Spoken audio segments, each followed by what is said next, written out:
Hey guys, it's Chris with City or Homestead. So I told you I'd bring me along with me today too on some of the things I'm doing. So tonight's the big dinner with my family and I can't wait. Our son's here from Tennessee. He's in the back room sleeping, so I'm not going to be real loud. Or try not to be anyway. He got here close to 2 o'clock in the morning, so he drove all night. And he worked all day yesterday, so I'm sure he's tired. It's such a blessing. We're going to have all of our kids here. So the first thing I'm going to make is my 30-minute rolls.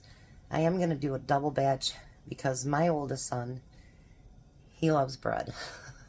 And he'll eat rolls like crazy. So I'm going to make a double batch.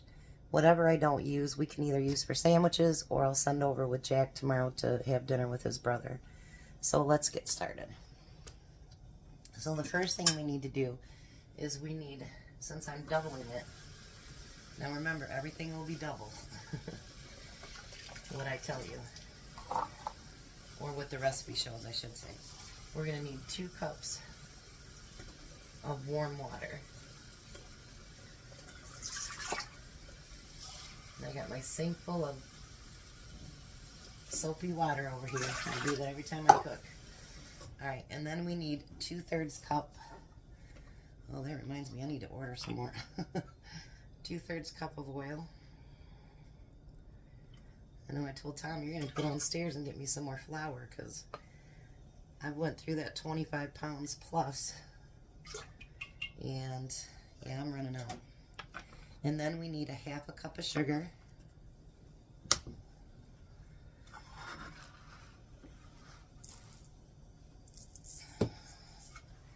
And then we need, so I would need 4 tablespoons of yeast. And my yeast I keep right in the freezer. 1, 2,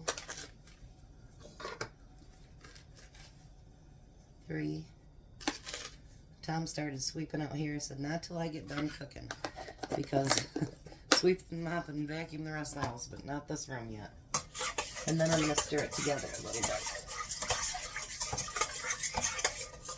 Now, you know I got this recipe from Renee over at Little Village Homestead. And I use it for everything, including my cinnamon rolls. So now I'm letting it proof because I don't want to put all that flour and everything in there and then find out that the yeast wasn't any good. But by keeping your yeast in the freezer, it actually lasts so much longer, keeps it fresher. Make sure you do that. I'm telling you, it keeps it good. So I'll be back as soon as it's proofed. Alright, so now it's fully bloomed. I'm going to add it'd be 2 tablespoons of butter. And I need a 1/2 teaspoon. And by the way, getting this for Christmas was great because, you know, it even has a 3/4 teaspoon. Like, that is awesome. It's got measurements I've never seen, so that's pretty cool. So, a teaspoon of salt.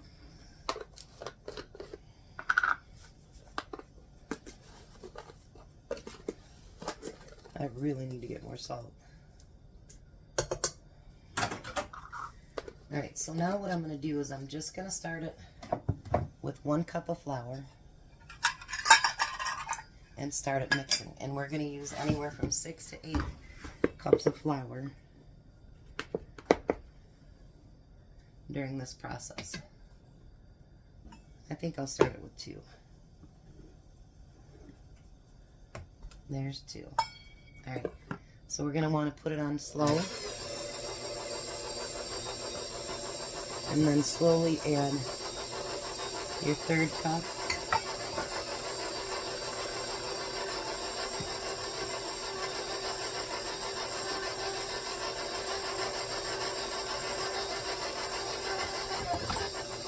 And your 4th cup. You know you're going to more than likely use at least 6. 5th cup.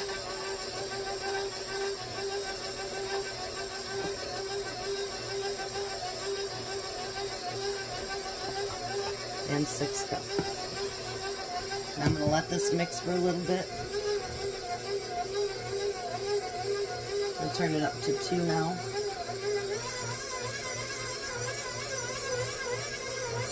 And you'll know when it's working. If it pulls away from the side of your bowl, then you know that it's getting it all in there. You don't want it over dry, but you don't want wet and overly sticky either. So let me get this mixed together and I'll be back. Alright, so I let it beat for 5 minutes. And so now what we're doing, we're leaving the dough right in the pan. And you can make these biscuits, or these rolls, as big or as little as you'd like to make them. So you just want to round them off into a ball. And kind of pinch the bottom, like so. And then you're going to put them into your pan. And just keep pinching them off until you finish the pans.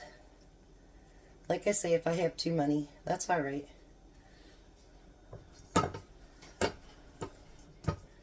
I don't have enough, that's worse. We'd rather have too many than not enough. Because these can be frozen after you make them as well.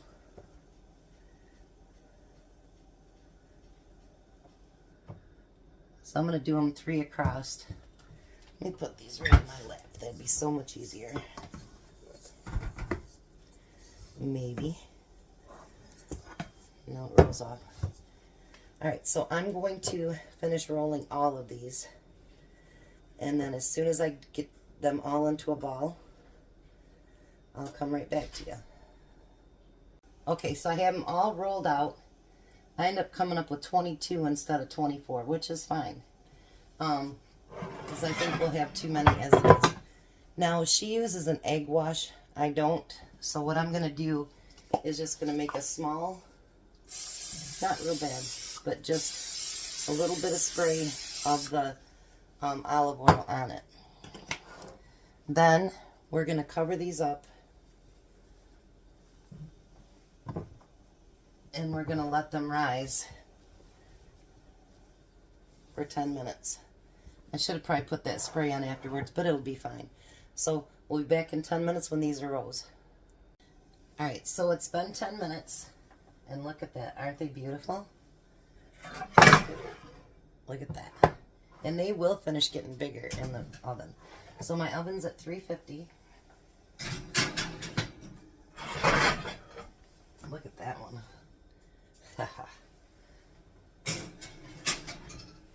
And those cook for 10 minutes. So in the meantime, what I'm going to do, other than have a bunch of towels on my lap here, I told you yesterday that one guy that he's in recovery, and so now we try to do good things to keep him encouraged, that there's people that care about him.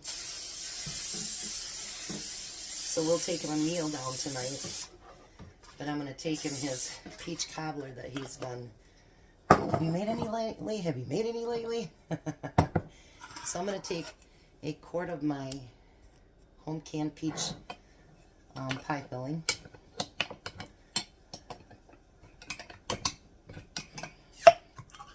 Had it right the first time.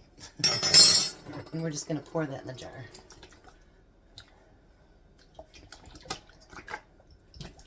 This is why sometimes certain things work better with wide mouth. That's just why. And my peach pie filling, you guys, is amazing. Oh, I love it. Far better than any peach pie filling you're going to buy at the store. So now the next thing we're going to do is take a yellow cake mix. And we're going to just pour this on the top. Make sure everything's covered. I probably won't use the whole thing, so I'll put that in the quart baggie, and then I'll use it for some time to just make me and Tom one.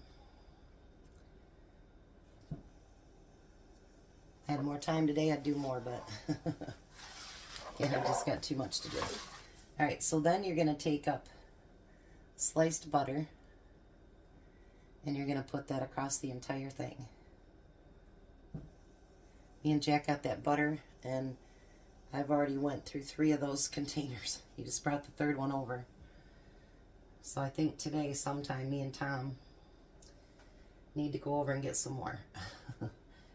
Because if you're buying Aldi's, it's $2.49 right now for a pound of it.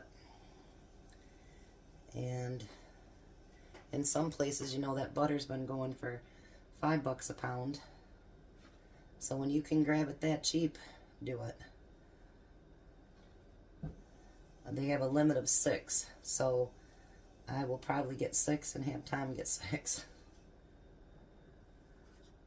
Alright, so now we're going to put that in the oven and let this get melted and let it get golden brown, and then I'll pull that out. I'll come back when the rolls are done. Okay, so we have all the rolls pulled back out. Now I'm going to take some sweet potatoes that I've sliced in half, and we're going to put them in the oven. I'm going to make them mashed up, but I figure I can cook them now and then just warm them back up on the stove and add what I'm going to add to them. So now the last step for this is we want to top all of the rolls. I always want to call them biscuits, but top all the rolls with some butter. Might as well use the oven up while we're doing it, right? I keep getting this thing from consumers. You spent $6 more, $12 more than the average customer in the city. And I'm like, well, does all those other people cook every day? So trying to fill my oven as I go along. So maybe I won't get one of those letters one of these days. Can't believe they pay that close attention to you. You know what I mean? Now remember to pull out Christopher's cake too, so you guys can see that from yesterday. I got it finished about 8 o'clock last night.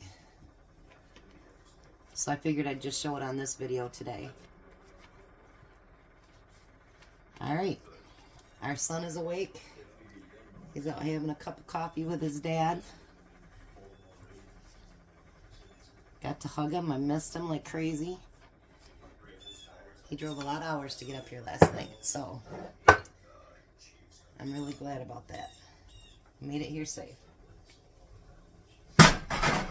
So I'm going to get all these done, and I'll be back when the next thing's done. Alright, so I got the sweet potatoes out of the oven, and I've got them, you know, I just squeeze them out, and that's what comes out of it. I've got the, over here is the peach crisp, or peach cobbler, I'm sorry. I'm going to add a little bit of brown sugar to those sweet potatoes. This way all I got to do is warm them up, because I'll have my stove top pretty much filled. We're going to mash our potatoes together.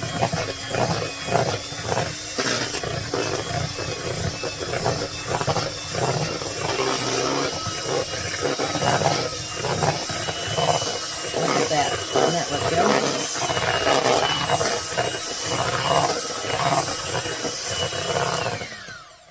Now, if you want to put milk or anything else like that with them, you're more than welcome to. You know, your kitchen, your rules, you do you. So let's take a little taste here. I leave it with a little bit of chunks in it because it's sweet potato. It's not mashed potatoes. You know, it's sweet potatoes.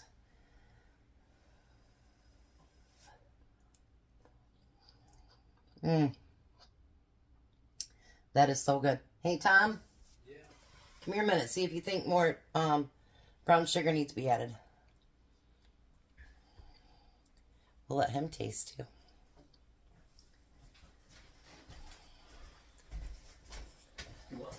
Try this, see if it needs more brown sugar, if it's fine the way it is.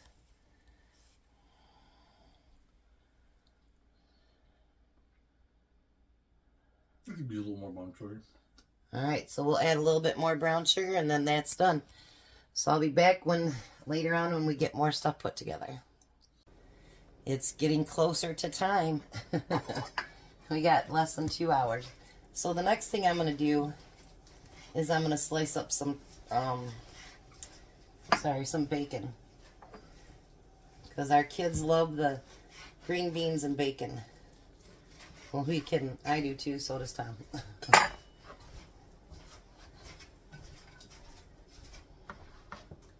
I like to get this fried down and get everything added so that all we got to do is just before dinner, warm it up a little bit, and it's all done.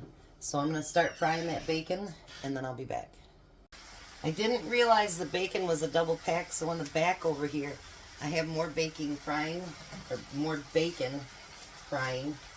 and I figure whatever I don't use for breakfast tomorrow, then I'll grind it up to make some bacon bits.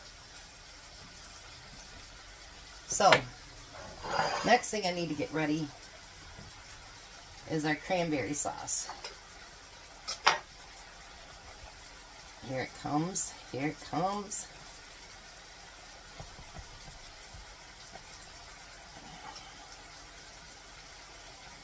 There we go. Flip it on its side.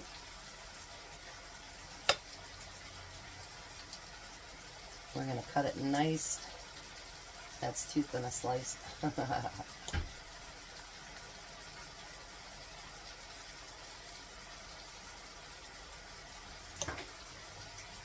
Alright. I'm going to try a little bite. Oh man. That is really good. And I'm going to use both jars of it.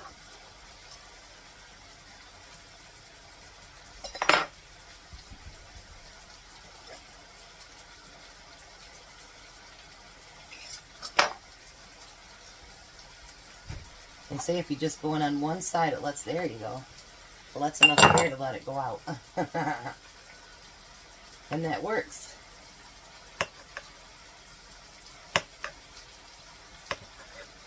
Alrighty. So there goes our homemade cranberry sauce from yesterday. That looked delicious. Alright, so once this bacon is about halfway done, which it is about halfway, I'm going to put some of the bacon grease in there. Alright. Wipe that off the side. And then I'm going to put in 3 cups of green beans. Be nice if I took the tops off, huh?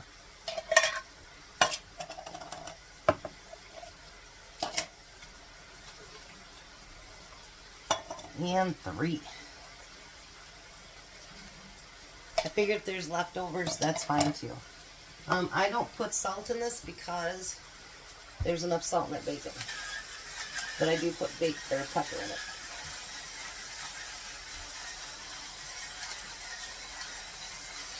And then I'm just going to let that cook. Let those juices of that bacon get in there with those green beans. Oh yeah.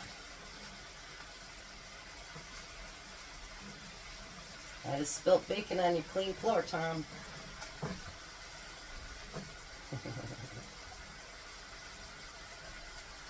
Alright.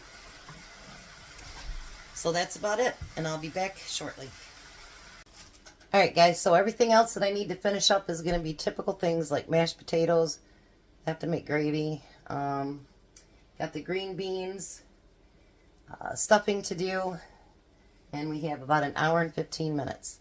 I wanted to thank Kim. They just came today. She got me some really nice spatulas. So thank you. Merry Christmas for that. And I promised you guys I'd show you Christopher's cake. That's his birthday cake. So, what have we got? Looks like chocolate glass. I had chocolate down the side of it. Sorry, guys. So, that's finished. Our other son wanted to put his finger in it. So, I'm going to end this video now. And I want you guys, thanks for, coming along with me today, too. Hopefully there won't be any more of those for a bit. You guys have a wonderful and blessed day. Be a blessing. Bye, Tom. Merry Christmas, everybody. Goodbye. See you later. Hopefully maybe we can wish you a Merry Christmas from our whole entire family. You guys have a blessed day.